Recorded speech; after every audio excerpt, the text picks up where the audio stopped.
Biz hozir Yangi O'zbekiston bog'idan o'tgandagi Tabraska deyilardi oldin, hozir to'g'riga ham yo'l ochilgan. Chapga tog'ga, o'ngga Bardanko'lga ketamiz. Hozir sizlar bilan birgalikda Yangi Toshkent hududiga kirib, bemalol, ya'ni shoshmasdan bir aylanib chiqamiz. Endi bir 5-6-10 minutlik video bo'ladi. Kimgadir qiziq bo'lsa, oxirigacha kuzatishingiz mumkin. Xo'p, to'g'rimizda direksiyani zdaniyasi, ya'ni ariza beriladigan zdaniya. Qurilish qilishdan oldin shu hududga, shu zdaniyaga kelib ariza berish kerak, ya'ni qurilishga ruxsat bormi, yo'qmi degan javob olish uchun. O'sha Yangi O'zbekiston bog'iga keladigan asosiy yo'limiz kelib, bu yoqdan Parkentga qarab davom etadi.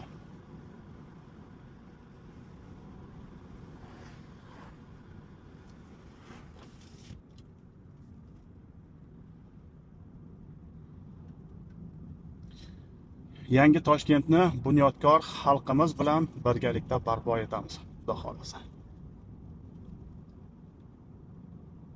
Lekin qisqa muddat ichida juda katta rezultatga erishildi.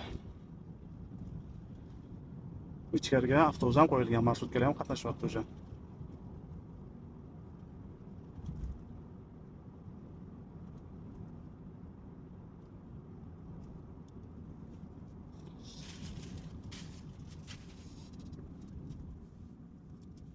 Asosiy yo'limiz o'ngga qarab ketyapti.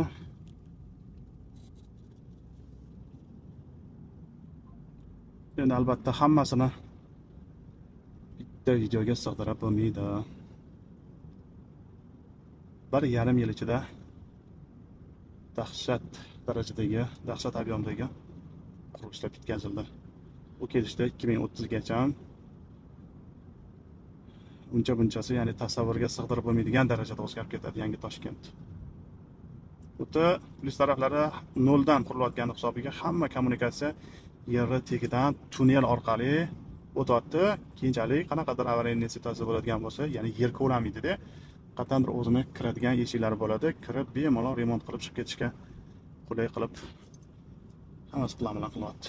Mana bu o'ng tarafdagi zdaniyalar, bular ministerstvolar, 4 tami 5 ta ministerstvo vaqtincha hozir bu imoratlarda o'tiribdi. Bitgandan keyin qaysidir imoratlarga ko'chiriladi.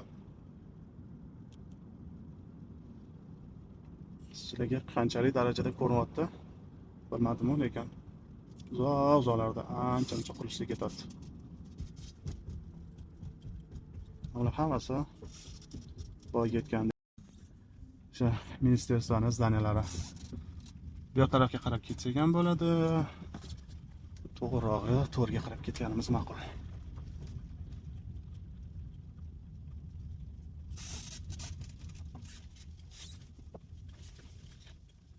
Bular ishchi xodimlarning mashinalari.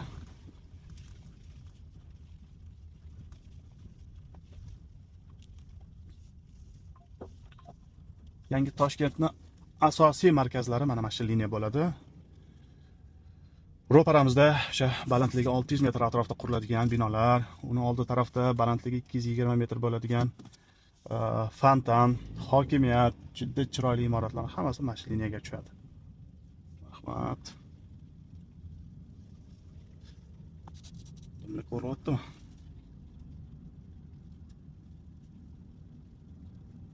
Ichkari juda katta. To'liq aylanaman desangiz bir kun vaqtingiz ketadi.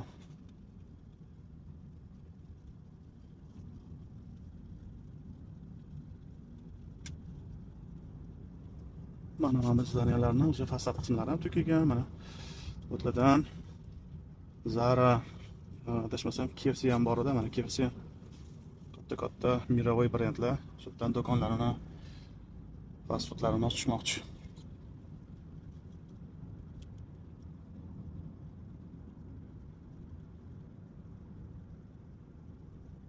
Yangi Toshkentni ichkarisida o'zi Yangi Toshkent 100% hududdan 60% ga quriladi, deyarli 35-40% yashil hudud bo'ladi.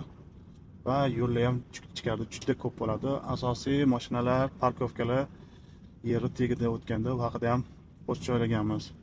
Tirbandlikni oldini olish maqsadida ko'p, ya'ni jitellar uchun, shu yerda ishlaydiganlar uchun -1da sharoit qilingan.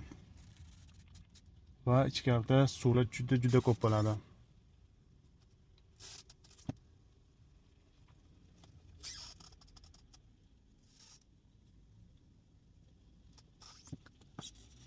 Yangi shahar endi nomi bilan yangi shahar, nimalardir bir o'zgacha bo'lishi kerak. Shuning uchun aytgancha metro liniyalari juda ko'p.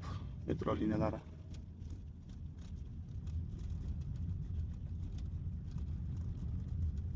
Balandlardan tunnelga tushib ketsa bo'ladi.